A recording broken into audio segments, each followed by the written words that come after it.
नमस्कार दोस्तों, आप सभी का स्वागत एक और वीडियो में वीज़ा सर्विसेज की। आज की वीडियो में जो कॉमन प्रॉब्लम है जिनकी रिफ्यूज़ल आई है आफ्टर EIP, उनके लिए वीडियो है। तो इसमें हम डिस्कस करेंगे कि अगर आपकी रिफ्यूज़ल आ गई है और वो भी EIP के बाद 8 to 10 मंथ्स क्लासेस लगाने के बाद अगर रिफ्यूज़ल आई है, जो कि अनफॉर्चुनेटली बहुत बड़ी प्रॉब्लम है क्योंकि आप क्लासेस भी लगा चुके हो और कुछ केसेस में आपकी फ़ीस नॉन रिफंडेबल भी है। तो चलिए इस वीडियो को स्टार्ट करते हैं और डिस्कस करते हैं कि कैसे इस चीज़ को हम ओवरकम कर सकते हैं।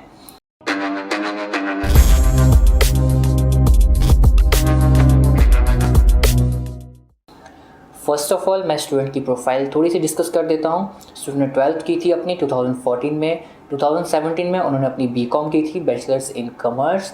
उसके बाद इनका वर्क एक्सपीरियंस चल रहा था टिल 2020 और इनका IELTS overall 6.5 with not less than 5.5 in one module.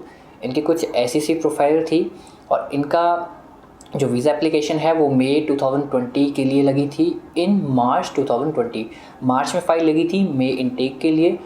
Fortunately इनकी EIP आ गई थी इन द मंथ ऑफ सितंबर और EIP के बाद he was into online classes for financial management eight CDI college. Financial management इनका कोर्स था CDI कॉलेज मॉन्ट्रियल में और इनकी 30 जुलाई 2021 को रिफ्यूज़ल आ गई थी। इन्होंने एडिशनल डॉक्यूमेंट रिक्वेस्ट के अकॉर्डिंग अपने डॉक्यूमेंट्स भी सबमिट किए थे। जो इनसे रिक्वायरमेंट थी डॉक्यूमेंट की, एडिशनल डॉक्यूमेंट्स, जिसमें कि अपना स्टडी आउट प्लान देना था कि क्या क्या आपके स्टडी प्लान्स हैं, और आपसे जो फ़ंड्स की रिक्वायरमेंट थी उसमें भी इन्होंने लगभग 8 से 10 लाख के अपने फ़ंड्स दिखाए थे, जेन्युइन फ़ंड्स। प्रॉपर इनकी जो फाइल थी उन्होंने लगाई थी, बट फिर भी इनकी रिजेक्शन आ गई इतनी क्लासेस लगाने के बाद। और इस टाइम पे जो सिचुएशन है वो कुछ ऐसी है, इनका IELTS जो वैलिड है that is till September 2021। He can't file for January 2022 for any college of another province. इस टाइम में क्या करना चाहिए, क्या इनके पास अल्टरनेट है, वो हम थोड़ा सा डिस्कस करते हैं। यहाँ पे जो प्रॉब्लम है that is with IELTS, we don't have alternate for January 2022 अगर आपने सेम IELTS पे अपनी रीफाइलिंग करनी है। और दूसरी बात ये है कि अगर आप इस वक्त 8 to 10 मंथ्स अपने 2 सेमेस्टर के बाद अपनी जो DLI है या फिर अपना जो कॉलेज है वो चेंज करते हो, तो हाई कमीशन के लिए ये बहुत इजी हो जाता है जज करना कि आपका जो मोटिव है that is not to study there, that is to just enter in Canada. In case आप 2 सेमेस्टर लगा चुके हो, means you are keen towards your studies, आप स्टडी में इंटरेस्टेड हो, तो उस केस में अगर आप अपना कॉलेज चेंज करते हो तो हाई कमीशन को थोड़ा सा वो डाउटफुल रहता है कि ये कॉलेज चेंज कर रहे हैं और आपने जो स्टडी की है अपनी ऑनलाइन स्टडीज़ की हैं वो भी बिल्कुल वेस्ट हो जाएगी, उसका भी कोई उसमें एडिशन नहीं रहेगा आपके स्टडी परमिट में। अगर आपने CDI कॉलेज में अप्लाई किया था और आपको EIP आने के बाद आपने क्लासेस भी लगाई हैं, अप्रूवल इन प्रिंसिपल आपको आ गई, आप उसमें अपना रिकन्सिडरेशन सबसे पहले डाल दीजिए। अगर आपका रिफ्यूज़ल आया है, सबसे पहले एक वेब फॉर्म लीजिए। वेब फॉर्म में आपने ये लिखना है कि आपकी जो क्लासेस हैं उसमें अपनी ट्रांसक्रिप्ट्स लगा दीजिए, उसमें अपने EIP लगा दीजिए, उसमें अपनी रिफ्यूज़ल लेटर लगा दीजिए। ये 3 चीज़ें और एक लेटर ऑफ रिकन्सिडरेशन। उस लेटर को वेल एक्सप्लेन रखिए, ज़्यादा उसमें जो वर्ड्स है वो ना रखिए, मैक्स टू मैक्स 500 वर्ड्स का रखिए, 2 पेजेस या 500 वर्ड्स।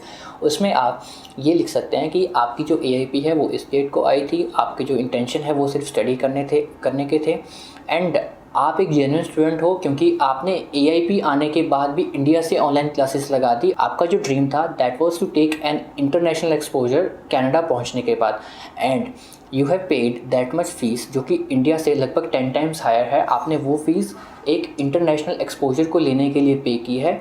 आपने जो फ़ीस है वो बस ऐसे ही ऑनलाइन क्लासेस के लिए नहीं पे की है। तो आप उस चीज़ को थोड़ा पोलाइट वे में रिकन्सिडरेशन लेटर में लिख सकते हो सकता है कि आपको रिकन्सिडरेशन में भी वीज़ा मिल जाए। बट अगर आपको रिकन्सिडरेशन में वीज़ा ना मिले, आपने maximum 1 week to 10 days wait करना है रिकन्सिडरेशन का। अगर आपको रिकन्सिडरेशन में वीज़ा नहीं आता है then you can go for refiling. अब रीफाइलिंग यहाँ पे आपको सेम कॉलेज के लिए करनी पड़ेगी। येस, आपको रीफाइलिंग सेम कॉलेज के लिए करनी पड़ेगी बिकॉज आप उस कॉलेज की ऑनलाइन क्लासेस लगा चुके हो। अगर आप इस पॉइंट पे आकर अपना कॉलेज चेंज करते हो देन डेफिनेटली आपको प्रॉब्लम होगी। आपको जस्टिफाई करना बहुत डिफ़िकल्ट हो जाएगा कि आप इतना पढ़ चुके हो इस कॉलेज में, अब आप अपना DLI या फिर अपना कॉलेज क्यों चेंज करना चाहते हो। आप उसमें ये नहीं लिख सकते हो कि ये क्यूबिक का प्रॉब्लम चल रहा है, क्यूबिक के डिसीजन डिले हो रहे हैं तब आप अपना कॉलेज चेंज करना चाहते हो। आपको क्रेडिट्स भी नहीं मिलेंगे जो आपने स्टडी की है, और उसका कोई फ़ायदा भी नहीं है। तो I recommend you to go for same college में रीफाइल कीजिए with strong SOP, with strong financials. अगर मैं केस स्पेसिफिक की बात करूँ, यहाँ पे 2 रीजंस हैं रिफ्यूज़ल के। The first one is 2161, that is purpose of visit, and the second one is 2161B, जिसमें कि लैंग्वेज एबिलिटीज़ को लेकर उन्होंने रिजेक्शन लगाया है। जो लैंग्वेज एबिलिटीज़ हैं वो तो गुड एनफ है, 615 overall with not less than 5.5 in 1 module. Pass out भी बहुत पुराने नहीं है, 2017 पास आउट हैं स्टूडेंट।